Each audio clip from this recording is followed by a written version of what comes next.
ஹரே கிருஷ்ணா பரமஜெயதே ஸ்ரீகிருஷ்ண சங்கீர்த்தனம் ஜெய் சிர்ல குருதேவ். பகவத்கீதை 3ஆம் அத்தியாயம். கடமை ஆற்ற வேண்டிய முறை. பதம் 20. கர்மணா ஏவ ஹி சம்சித்திம் ஆசிதகா ஜனகாதயக லோக சங்கிரகம் ஏவ அபி சம்பட்சந்தி கர்த்தும் அர்ஹசி. ஜனகர் முதலான மகான்கள் பலர் கர்ம யோகத்தின்படி கடமையாற்றி இறைவனை அடைந்திருக்கிறார்கள்.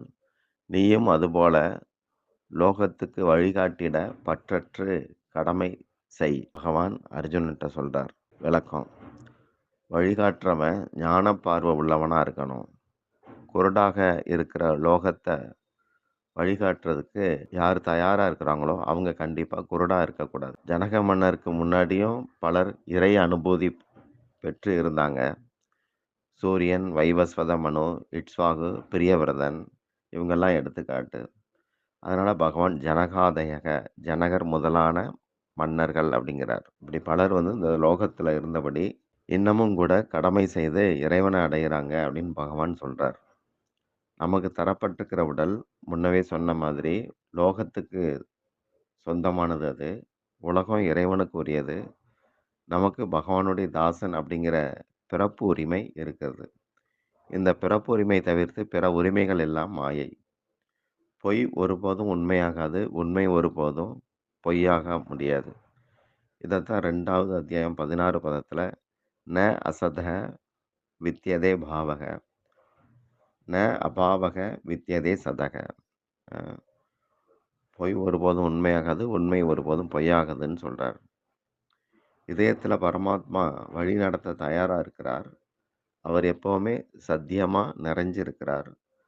அதை ஏற்றுக்காம அசத்தியமான லோக பொருட்களை மதிச்சு நடக்க விரும்புகிறான் அர்ஜுனன். கண்ணுக்கு புலப்படாத ஒன்று, அது பொருளோ சூழலோ நமக்கு அமையும் போது அது பிராப்தம் அப்படின்னு சொல்லுவாங்க.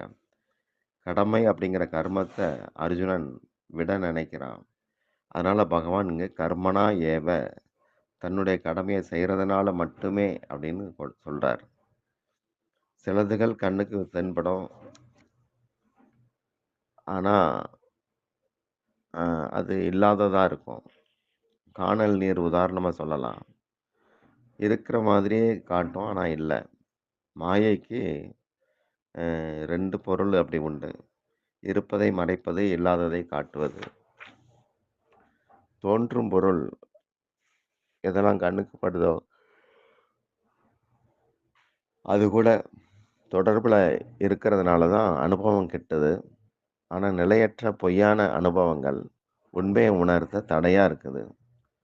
உலக அனுபவங்கள்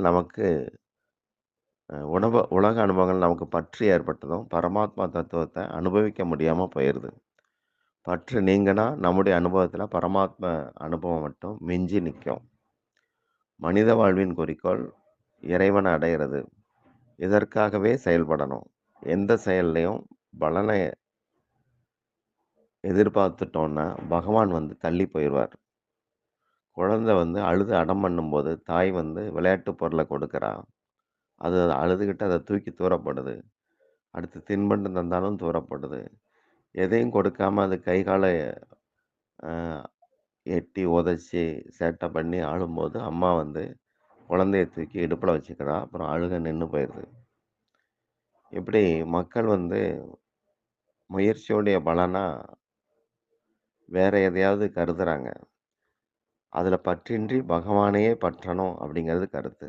அந்த மனப்பாங்குக்கு வரணும். போகத்தில் மனசை கொண்டு போகக்கூடாது. லோகத்தில் செய்கிற செயல்களில் உயர்ந்தது தாழ்ந்ததுங்கிறதெல்லாம் இல்லை. எல்லாமே கடமை அப்படிங்கிற உணர்வோடு செய்யும்போது இறை சாதனமாக மாறிடுது. மனு நீதியில் ஒரு வசனம் உண்டு. முடிவெற்றவரை வணங்கி மரியாதை தந்த பிறகு முடிவெட்டிக்கணும் அப்படின்னு இருக்கு. கண்ணனுடைய பிருந்தாவனத்தில் அங்கே தோட்டிகளெல்லாம் பெருக்கிறதுக்கு முன்னாடி காத்தால எல்லாம் யமுனையில் போய் துதி பாடுவாங்க. நாங்கள் தெரியாமல் எதையாவது தள்ளிடுவோம், மன்னிப்பு கேட்டு பிரார்த்தனை பண்ணுறாங்க. வீடு பெருக்கிறது, தண்ணீர் எடுக்கிறது, சமைக்கிறது, அலுவலகம் போகிறது, இப்படி பல கர்மங்கள் இருக்குது. கர்மம் இல்லாமல் யாரும் இல்லை. உணவுக்காகவாவது உழைச்சி தான் ஆகணும்.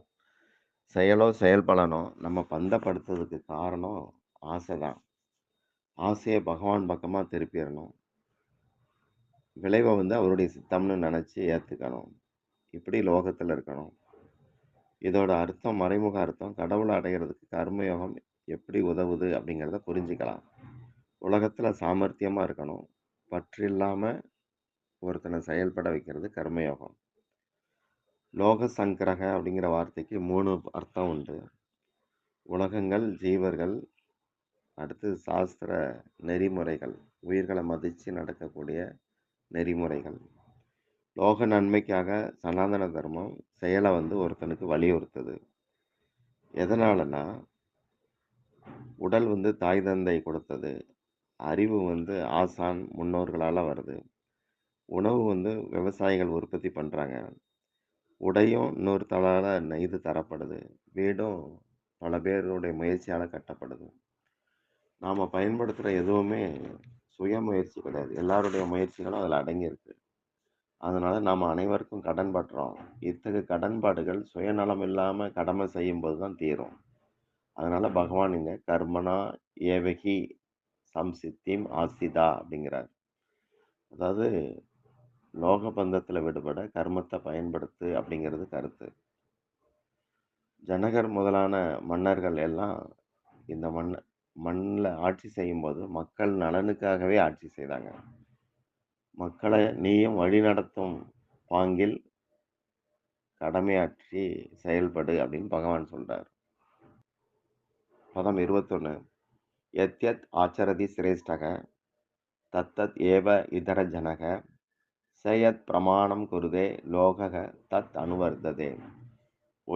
உயர்ந்தோர் எதை எதை கடைபிடிக்கிறார்களோ இதர ஜனங்களும் அதை அதை பின்பற்ற ஆர்வமாய் இருக்கிறார்கள். அவர்கள் காட்டும் பிரமாணத்தை ஆதாரமாக கொண்டு உலகம் அதையே பின்பற்ற விழைகின்றது. ஆச்சரதி அப்படிங்கிற சொல் தான் ஆசிரியர்னு ஆச்சுது. தன்னை உணர்ந்து தனது ஆச்சரணத்தால வழிநடத்தும் நிலைக்கு வந்தவர்கள் ஆசிரியர்கள். ஆச்சரதி சிரேஷ்டாய் அப்படின்னா கடைப்பிடிக்கிறவங்கள்ல இன்னும் உசத்தியா இருக்கிறவங்க. மக்களுக்கு காட்டுறதுக்காக அவங்க கடைப்பிடிக்கல. அவங்களுடைய செயல்கள் எல்லாமே மக்களுக்கு பிரமாணம். அதான் அர்த்தம். ம். அதாவது மக்கள் எதை பண்ணணும்னாலும் இவங்கள பிரமாணமா வச்சுக்கணும். அந்த மாதிரி இருக்கிறாங்க. எப்பவுமே சான்றுகள் தான் எடுத்துக்காட்ட தோதா இருக்கு. சுயநலம் இல்லாதவங்க சான்றோர்கள். சுய உள்நோக்கு இல்லாதவங்க. எதையும் முறையாக விளங்கச் செய்பவர்கள் சான்றோர். சூரியனுக்கு கூட சான்றோன் அப்படின்னு பேர் இருக்கு. சூரியனால தான் நாம எதையும் பார்க்கிறோம். கண் 2ஆம் பட்சம் தான். மகாபாரத கூட்டத்துல கண்ணனுக்கு ஒரு தோழன் அப்படிங்கிறதுனாலையும், சிரேஷ்டன் நல்ல திறன்களை பெற்றவன் அப்படிங்கிறதுனாலையும் அர்ஜுனன் வந்து விசேஷமாக படுறார். இதனால சிரேஷ்டன் அர்ஜுனன் வந்து அங்க சிரேஷ்டன். அப்போ அவனுடைய அனுஷ்டானத்தை உலகம் பின்பற்ற விரும்புது. அவன் கடமையை விட்டு ஓடிட்டா உலகுக்கு அது எடுத்துக்காட்டா போயிரும் அப்படின்னு பகவான் சொல்றார். நீதிமன்றத்துல வாதாடுறவங்க தங்களுடைய கருத்துக்கு ஆதாரம் காட்டும்போது பழைய நீதிகளை எடுத்து சொல்றது உண்டு. இதுக்கு ஆன்றோர் வழக்கு அப்படின்னு பேர். முன்ன இப்படி நடந்திருக்குன்னு எடுத்து சொல்றது.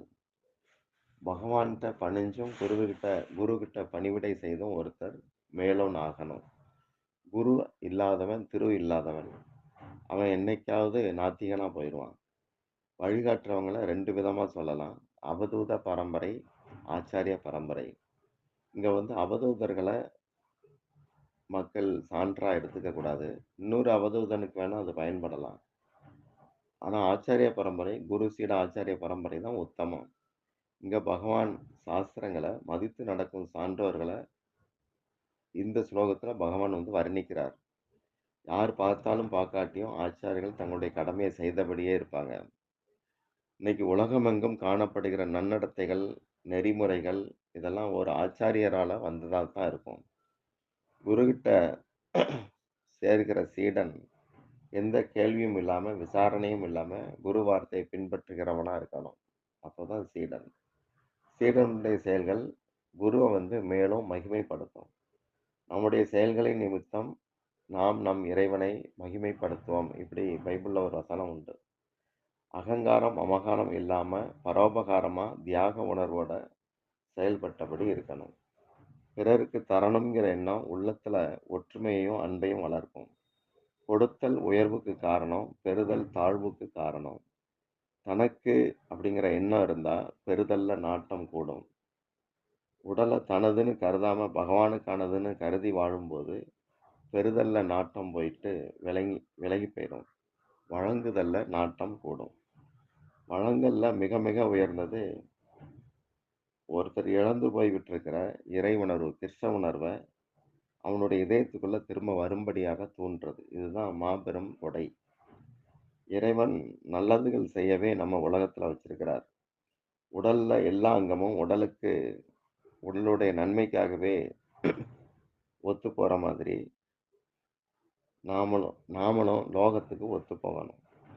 உலகத்துல ஒவ்வொரு நடத்தையும் மக்களுடைய பங்கு உலகத்துக்குள்ள இருக்கு. நேர்முகமோ அல்லது மறைமுகமோ ஒவ்வொருத்தருடைய நடத்தையும் உலகத்தை வந்து எப்படியாவது அதுல ஒரு டச் பாதிப்பு ஒரு தொடர்போட தான் இருக்கு. நன்னடத்தைங்கிறது எல்லாருக்கும் பொது. நன்னடத்தையை புறக்கணிக்கிறது இறைவனை புறக்கணிக்கிற மாதிரி. இதுக்கு இன்னைக்கு இருக்கிற நாஸ்திகன் தான் சாட்சி. சாதுக்களால மேலவர்களால பாராட்டப்படுறவன் புகழ அடைகிறான். கீழவர்களால பாராட்டப்படுறதுக்கு பிரபலம்னு பேரு. ஒரு ஓவியன்ட்ட பணிபுரியிற உதவியாளன் ஓவியருடைய இங்கிதம் புரிஞ்சுக்கிட்டு நடந்துகிட்டா அந்த உதவியாளன் கிட்ட மனசால ஒரு சாதகமான கருத்து ஓவியருக்கு வந்து அது அனுக்கிரகமா மாறுது. அது அந்த பணியால வேகமாக ஓவியன் ஆக்குது. ஒருத்தருடைய வளர்ச்சிக்கு பின்னாடி பெரியவங்களுடைய அனுக்கிரகம் மறைஞ்சிருக்குது. நல்லது செய்யறவன் நாசம் அடையறதில்லன்னு பகவான் சொல்றார். அதனால ஒவ்வொருத்தரும் தம் தம் நடத்தையில இறைவனை மகிழ்விக்கணும். நடத்தையில கள்ளத்தனம் வரக்கூடாது. அஹ் அது மாதிரி பார்த்துக்கணும். சில விஸ்வநாத் சக்கரவர்த்தி தாகூர் அவங்க வந்து சேவையில கள்ளத்தனம் பண்றவனை 5 விதமா சொல்றாரு. சேவை சொன்னா எனக்கு வேலை கிடக்குன்னு சொல்லி மறுக்கிறவன் ஒண்ணு.